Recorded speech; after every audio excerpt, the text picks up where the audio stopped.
Hi everyone, my name is Sandra. Welcome back to my channel.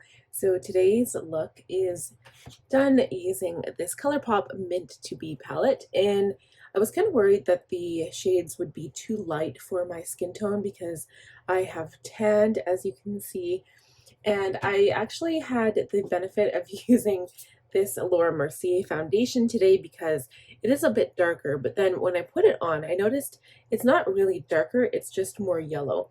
So I really had to thin it out and bronze up my skin in order to get it look normal again. But it really does have a really glowy, beautiful finish. And then of course I used my Hollywood Flawless filter on top of that. And I really like how my makeup went on today. It just, my forehead, I don't know what's going on with the foundation up here. It just looks kind of patchy, so it's weird. It could have something to do with the skincare because I used some random samples today. But I am loving this mascara. This is my Maybelline Sky High mascara. It's so good. And it is getting a little dried out. It's not going on quite as nice as it did before, but for the most part, I love how my makeup turned out today, and I like a green moment every now and then. It's not my go-to eye color, but I think for summer, it's nice to have some pastels, some sparkly green shades, like nice bright spring green is pretty too. Yeah, I actually admired the way Angela Bright did this, her video on this palette, and there's 9 colors. You've basically got 1, 2, 3, 4. You've got 4 mattes. You've got kind of a matte with some sparkle in it, so technically 5 mattes, and then 4 remaining shimmers. So again, the problem with these palettes I find is I really like to have a more of a shading crease color as opposed to a colored darker color, and the colors don't really go that dark in this palette. So I mean, I guess these two are pretty like opposite, but for me this green wasn't as dark as I'd like it to be. So just so you know, going in with these palettes, it's pretty much a monochromatic look. It's not really a high contrast look, so I would definitely recommend using some different palettes with it. But in saying that, I think it turned out absolutely beautiful, and if you want to see how I got it, keep on watching. All right, you guys, so I always start off with my skin prep, and today I'm not really showing the samples I'll be using, but I do always go into the serum first, and then I do my eye cream. The eye cream is actually the Inky List Retinol eye cream. This is one that I got in my last Sephora haul, and I don't really know if it's working because I haven't noticed a difference, but I also do not use it every day. So next I go in with my moisturizer, and I do apply it to my neck. And for primer today, we'll be using the Becca Skin Love Brighten and Blur Primer. I love how this stuff smells because it smells like melon. And the foundation, I haven't used this guy in forever, only because it is so yellow. It is the Laura Mercier Flawless Lumière Radiance Perfecting Foundation in 2W2 Butterscotch.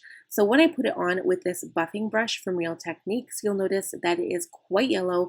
My tan is a little bit on the red side, actually, so and it's not burn, it's just the color of my skin when I tan. But yeah, it kind of made it, when I eventually thinned it out, it did actually look quite good. So for concealer, I'm using my precision angled brush from Sigma, and the concealer is the Too Faced Better Than Sex Super Coverage Multi-Use Sculpting Concealer in Golden Beige. And I love Too Faced products for concealer, they're just so good. So I go back in with my original foundation brush just to blend everything really, really well. And next, to add some glow, I'm using my Charlotte Tilbury Hollywood Flawless filter. This is like highlight in a bottle, but it's so subtle and so beautiful and natural that it's just the most used product that I own, especially in summer. So again, I use my foundation brush to blend it out. For powder today, we'll be using the Kosas Cloud Baked Powder in Cushiony. It's like this beautiful golden beige color. And I use my F35 tapered highlighter brush for under the eye area because it fits perfectly, and the F37 Spotlight Duster for the rest of the face. So I skipped brows today because it's a tad boring, and I'm using my Sigma bronzing brush. This is a special brush. I can't remember the name of it by the top of my head, but it's really light and fluffy.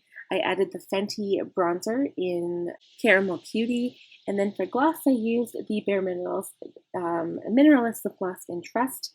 Blush, I'm going back to an oldie, is the Tarte Amazonian Clay Blush in Quirky. It's like this single blush, but it does have a beautiful natural flush.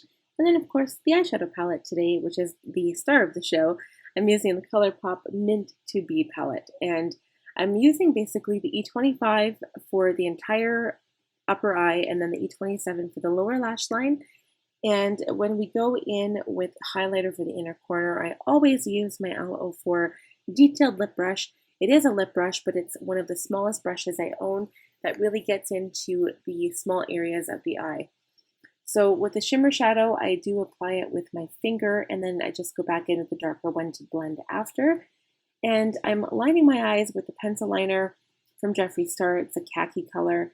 And again, here you can see me highlight my inner corner.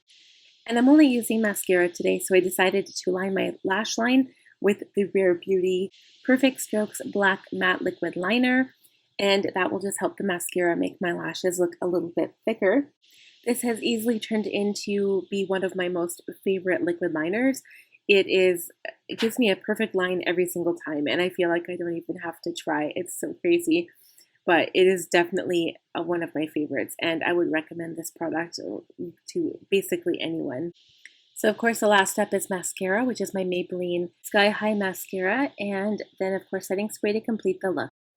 So that is the finished look, and this makeup look honestly didn't take me that long at all. As long as I don't talk in my videos, I notice that I can really do my makeup quite fast, and obviously all the steps are just kind of, I know what I need to do and I just go ahead and do it.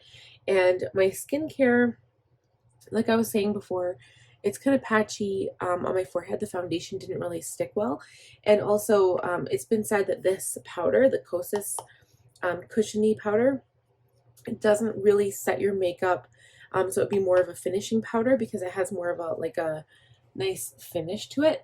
But I am glad that I got it in a different shade rather than just translucent. So this is a golden beige, and I like it because my skin is very tanned right now, and I need to get that more of a darker look instead of like a translucent flashback, if there was any white flashback with that. So that's what I'm trying to avoid. And overall, I'm really happy with this. Again, this palette, it's hard to get anything else but monochromatic looks, but overall I'm happy with it. So I hope you guys enjoyed this video. If you did, please give it a big thumbs up. If you're new here, I would love if you would subscribe, help grow this second channel of mine. And also, I'm going to leave it at the end so you can check it out, but I do have another channel which is all about stationery art and bullet journaling, so go ahead and check that out if you want to. And we'll see you guys in the next one. Have a wonderful week. Bye.